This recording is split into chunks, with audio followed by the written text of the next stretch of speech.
E aí, pessoal do sétimo ano, bom dia. Vamos lá para a nossa segunda semana de aulas online, né? Segunda semana de quarentena aí.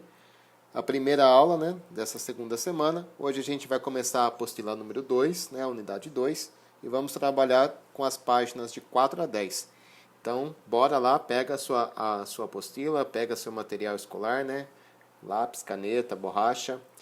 E a gente vai estudar ângulos, então também é importante que você pegue instrumentos de desenho, né? Então a nossa unidade 2 vai falar especificamente de ângulos. Tem muito assunto de ângulo para a gente conversar.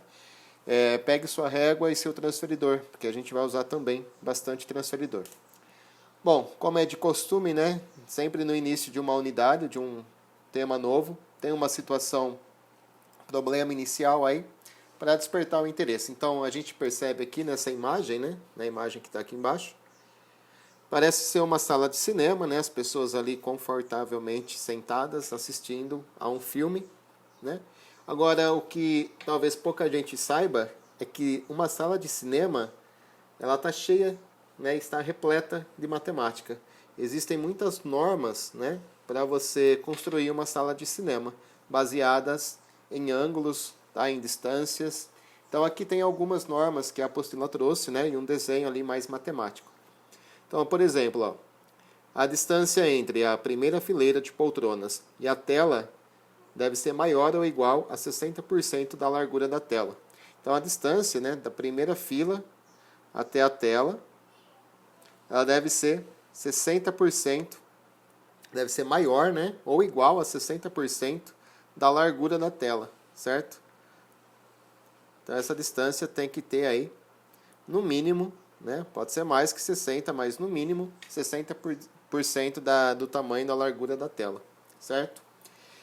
Os espectadores da primeira fileira não podem inclinar a cabeça mais que 40 graus para enxergar a borda superior da tela. Então esse ângulo de inclinação aqui, ó, não pode ser superior a 40 graus, né? Senão ele pode ficar com dor no pescoço. A distância entre a tela e as poltronas da última fileira deve ser menor ou igual ao dobro da largura da tela. Então quem está aqui na última fila, né, essa distância aqui tem que ser menor ou igual ao dobro da largura da tela. Então se a tela tiver 10 metros, a distância tem que ser no máximo de 20 metros, né? Nenhum espectador, inclusive aqueles das poltronas laterais, deve precisar virar a cabeça horizontalmente mais de 30 graus para enxergar o meio da tela. Os assentos da última fileira não podem ficar mais altos, não podem ficar altos demais. A linha de visão do espectador não pode fazer um ângulo maior que 110 graus com a tela, tá? Então ele não poderia estar enxergando a tela lá de cima, né, com um ângulo de visão maior que 110 graus. Então olha só quantos conceitos de ângulo a gente teve aqui, né? Então só nessas normas de uma sala de cinema apareceram 3 ângulos. O ângulo de visão da pessoa na primeira fileira de cadeiras, né, de 40 graus. O ângulo de visão da pessoa da última fila de cadeiras e o ângulo aqui na horizontal para quem senta nas laterais, tá? Então são muitas normas, né, a maioria delas com conceitos matemáticos aí. Então, quem pensa assim, eu não vou usar isso na minha vida, realmente talvez você nunca precise pensar nisso para ir assistir um filme no cinema. Mas tem profissionais que trabalham com isso, né, e precisam conhecer essas normas e esses conteúdos. Bom, mesmo sendo possível assistir ao filme confortavelmente de qualquer lugar, você tem alguma preferência de lugar? Então aqui é uma resposta pessoal, né, cada uma vai colocar a sua. Eu gosto de assistir no meio, nem muito para cima, nem muito para baixo, nem do lado direito, nem do esquerdo. Procuro no meio, né? Você entendeu as normas apresentadas no texto? Também é uma resposta pessoal, né? Mas acho que não tem muito o que falar, né? São números, são questões técnicas ali que têm que ser respeitadas. Segundo as normas, se uma sala de cinema tem uma tela de 15 metros de largura, a que distância deve ficar a primeira fileira de poltronas e a última?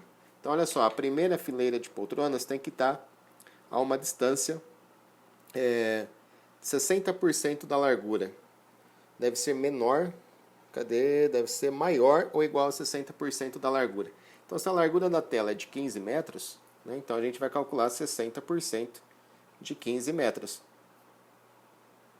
Bom, para eu calcular isso, eu transformo a porcentagem em fração, 60% é 60 centésimos, de 15. Aí tanto faz eu multiplicar o 60 pelo 15 e depois dividir pelo 100, ou usar a regrinha, né, que a gente já usa, do divide pelo de baixo, multiplica pelo de cima. Tá? 15 dividido por 100 vai dar 0,15 vezes 60 vai dar 9, né? 9 metros. Então, a primeira fileira de carteiras tem que estar, no mínimo, a 9 metros de distância da tela. Pode ser a 10, pode ser a 11, tá? Mas, no mínimo, a 9 metros. E a última fila, né? A primeira fila a gente já respondeu. E a última fila, a gente sabe que tem que estar a uma distância que é o dobro da largura da tela. Bom, se a tela tem 15 metros de largura, o dobro vai ser 30 metros. Então, a última fila tem que estar a uma distância de 30 metros da tela. Certo? Então, se eu quiser fazer uma sala de cinema bem grande, bem comprida, eu preciso de uma tela grande também, tá? E a número 4 aqui, ó, se a primeira fila de poltronas for muito próxima à tela, desobedecendo as normas, o ângulo de inclinação da cabeça do espectador dessa fileira aumenta ou diminui. Então, olha só, vou desenhar aqui, ó. Suponha que a pessoa esteja nessa posição aqui. A primeira fila de cadeiras está aqui. Quando ela vai olhar para a tela, o ângulo de visão dela é maior que 40, né? Ó, aqui tem um ângulo de 40 graus. Aqui esse ângulo é maior do que 40. A abertura entre as retas é muito maior do que o anterior, né? Então aqui a resposta é maior. Tá? Então maior na número 4, a resposta é maior. Então essas foram as páginas de abertura, né? Um texto aí falando um pouco das normas técnicas de uma sala de cinema e associando a matemática, logicamente. Bom, tema 1, já estamos agora na página 6, né? Vai falar especificamente de medidas de ângulos e operações. Então, por enquanto, nós vamos trabalhar só com a parte de cima aqui, medidas de ângulos, né? Vamos retomar um pouco o que é ângulo, as suas medidas, a forma de medir, como usar transferidor. Vamos falar também da classificação, ângulo reto, agudo, raso, obtuso, enfim, tá? E depois, semana que vem, é que a gente vai trabalhar com as operações envolvendo ângulos. Bom, na plataforma, né, quem puder acessar, tem um vídeo aí falando a respeito de skate, das manobras de skates, que sempre estão associados a ângulos, né? Então tem lá o giro de uma volta, enfim. Quem puder assistir o vídeo, tá? Se alguém não conseguir acessar a plataforma, me avisa, que daí eu dou um jeito de gravar o vídeo e passo para vocês também. É um vídeo curto, deve ter 1 minuto e meio mais ou menos. Agora, não é só no skate que a gente tem a ideia de ângulo, tá? No nosso dia a dia, a gente está rodeado de ângulos para todos os lugares. Por exemplo, uma garota que gosta de dançar balé, né? Aqui a gente tem um movimento, né? Um dos movimentos do balé, que quando a bailarina dá um giro, né, em torno do eixo do seu corpo, ou até mais que um giro, né? Então esse giro completo tem a ideia de ângulo. Quando a gente olha para os ponteiros do relógio, né, os ponteiros do relógio também dão a ideia de um ângulo, né? Cada movimento aí dos ponteiros, né, a gente vai ter um ângulo diferente. Quando a gente olha para uma simples rampa, né, como tem aí na escola, né, uma rampa em frente à sala dos professores, a rampa que sobe para a sala lá no 2º, 3º andar, tá? Uma rampa, ela tem a ideia de ângulo aqui, tá? No campo de futebol, a gente tem vários ângulos, ó. Tem o círculo central, que dá a ideia de um ângulo. Esse semicírculo que fica aqui, né? É a ideia de um ângulo de meia volta. E a gente tem aqui na linha de fundo ainda, né, as marcações do ângulo reto, que a gente vai estudar agora, né? Então aqui a gente também tem ideia de ângulo. Então, num campo de futebol aí a gente tem vários tipos de ângulos diferentes. Então, o ângulo, assim, é um conteúdo que está aí no nosso dia a dia, não tem como a gente ficar fugindo dele e é importante conhecê-lo. Bom, na arquitetura, na engenharia, né, a gente também tem vários usos sobre ângulos. Aqui tem uma imagem da Ponte Estaiada, né, que fica em São Paulo. Fica sobre o rio Tietê, ou Pinheiros, ou os dois, eu não tenho certeza. Mas aqui também, ó, existem vários ângulos, né? Se a gente olhar bem para o pilar de concreto que tem aqui, né? Aqui tem uma abertura, tem um ângulo. Se a gente pegar entre cada capo de aço e o pilar de concreto que tem, a gente vai obtendo vários tipos de ângulos aqui, certo? Então existe sim, né, uma aplicação imensa de ângulos para quem for seguir aí a área de engenharia civil, na área de arquitetura. Isso aqui é uma ponte suspensa, né? O que sustenta a ponte aqui são os cabos de aço. Então é uma obra de engenharia aí muito bem elaborada.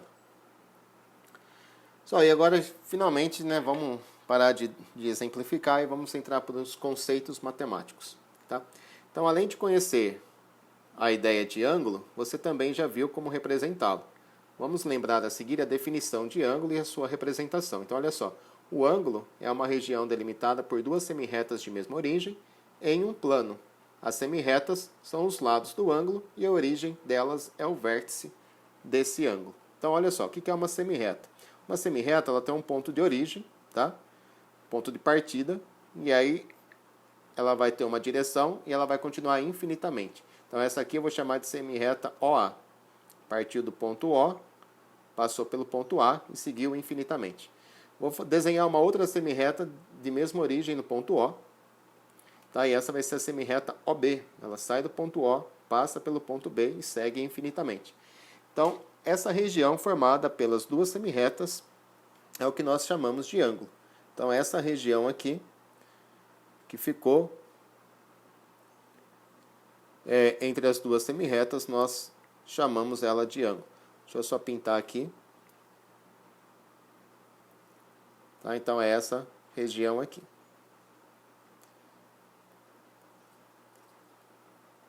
Bom, todo ângulo a gente vai dar um nome para ele. Esse aqui é o ângulo que a gente chama de AOB. Tá? Então, a letra O é o que nós chamamos de vértice, tá? É a origem das duas semirretas, então o vértice é a letra O.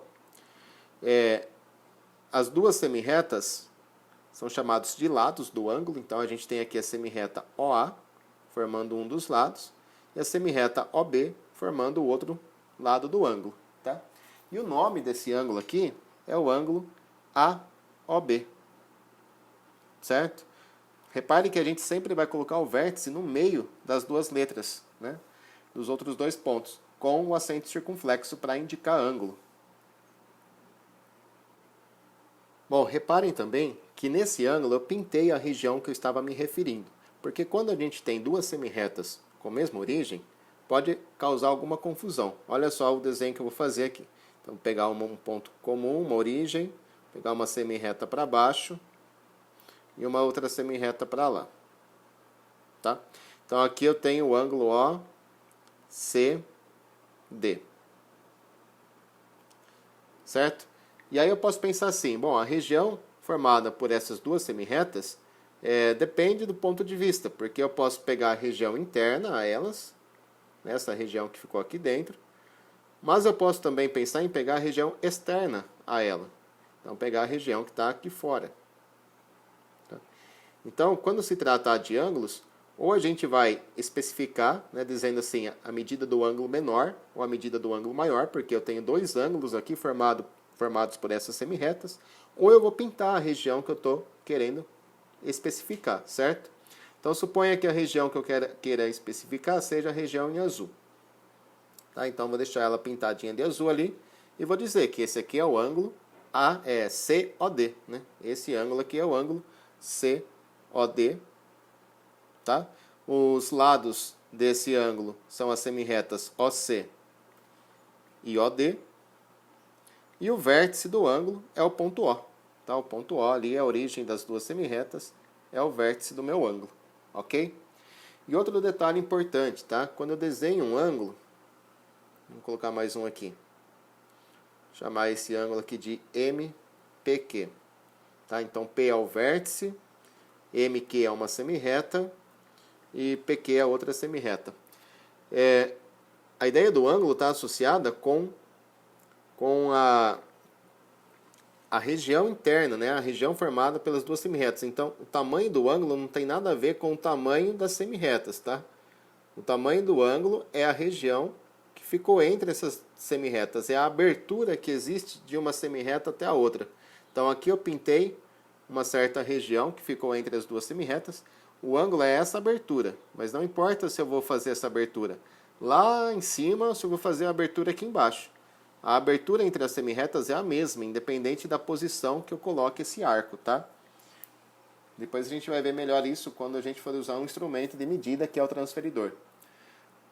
Ok? Então, só para retomar a ideia de ângulo, ângulo é uma região, né, uma região delimitada por duas semirretas de mesma origem em um plano. Tá? As semirretas são os lados do ângulo e a origem delas é o vértice do ângulo. Tá? Então está aí a ideia de ângulo. Aqui algumas representações. Bom, e como é que eu meço um ângulo, né? Medida de um ângulo. Para eu medir um ângulo, eu uso uma unidade que chama grau. E eu simbolizo o grau com uma bolinha. Tá? Isso não é novidade para vocês. Tá? Então, por exemplo, vamos desenhar aqui uma semirreta de origem no ponto O. Tá? E aí a outra semirreta, né, ela vai ter a origem no mesmo lugar. Então ela vai fazer um ângulo completo. Vai dar uma volta completa e vai terminar com a outra semirreta exatamente em cima da inicial. Então a outra semirreta tem origem no ponto O e está no mesmo sentido e mesma direção da semirreta original. Então esse ângulo aqui é o ângulo de uma volta, né? É o que a gente chama de ângulo de uma volta. E esse ângulo tem uma medida de 360 graus. Tá? Então a gente vai convencionar que uma volta completa é um ângulo de 360 graus. Consequentemente, ó, se eu tiver um ângulo formado por duas semirretas de mesma origem, né, lógico, mas em sentidos opostos, então eu tenho uma semirreta OA que vai para o lado direito. E aí eu pego uma semirreta OB que vai para o lado esquerdo. O ângulo formado por essas duas semirretas que têm sentidos opostos é um ângulo de meia volta, né? Então aqui eu tenho um ângulo de metade da volta. Então o ângulo de meia volta ele tem aí 180 graus. Ângulo de meia volta tem a medida de 180 graus. Também chamamos o ângulo de meia volta de ângulo raso. Tá? Então, só para a gente ir recordando alguns termos. E se a gente pensar assim, ó, agora um ângulo que tem 1/4 de volta. Se uma volta completa é 180 graus, quando eu pegar um ângulo que tem 1/4 de volta, então eu vou pegar uma semirreta na horizontal, a outra semirreta na vertical, certo? E aí a região formada por essas semirretas, né? Essa região aqui, ó, ela é uma região que tem 1/4 de volta. Não é nem metade de volta, né? Nem a volta completa, é 1/4 de volta. O ângulo que tem 1/4 de volta é um ângulo de 90 graus. Ele é chamado de ângulo reto. Né? Que normalmente nós simbolizamos o ângulo reto usando um quadradinho ao invés de um arco de circunferência. Então eu tenho aqui as duas semirretas de mesma origem e eu simbolizo o ângulo reto usando um quadradinho com um pontinho no meio. Tá? Então toda vez que você vê esse símbolo aqui tem que associar a ideia de ângulo reto. Bom, se eu tiver um ângulo com medida menor que o ângulo reto, então vou colocar aqui um ângulo mais fechado, né? Um pouco mais fechado que o ângulo reto. Desenhei uma semirreta. Vou desenhar uma outra semirreta aqui, partindo da mesma origem, né? Perceba que a região que está entre, né, essas duas semirretas, né, essa região aqui que eu estou delimitando com esse arco roxo, essa região ela tem menos que 90 graus. Tá? Então, quando eu tiver um arco com medida menor que 90 graus, ele é chamado de ângulo agudo. Quando eu tiver um ângulo cuja medida é menor que 90 graus, ele é chamado de ângulo agudo. Tá? Então, menor que 90 graus. E se eu tiver um arco cuja medida é maior que 90 graus? Tiver um ângulo, né? Então, vou colocar aqui, ó, uma semirreta, indo para o sentido, na horizontal, para o sentido esquerdo. Uma semirreta apontando lá para o canto superior direito, tá?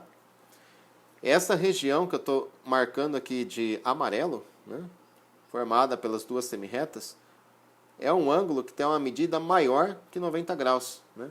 Repare que o 90 graus ele ficaria aqui, né, na vertical. Então, nesse tracejado aqui, eu faria 90 graus. mas o ângulo amarelo está maior que essa medida de 90 graus, portanto tem um ângulo maior que 90 graus. Esse ângulo, cuja medida é maior que 90 graus, ele é chamado de ângulo obtuso, tá? Então é um ângulo obtuso. Peraí, que esse obtuso eu escrevi errado. O B é mudo. Obtuso. E o que é um ângulo obtuso? Então, é um ângulo cuja medida é maior que 90 graus. Só que ao mesmo tempo tem que ser menor que 180. E menor que 180 graus, tá? Então, o ângulo obtuso são os ângulos que estão entre 90 e 180 graus. Então, 91, 92, 93, até chegar no 179, tá?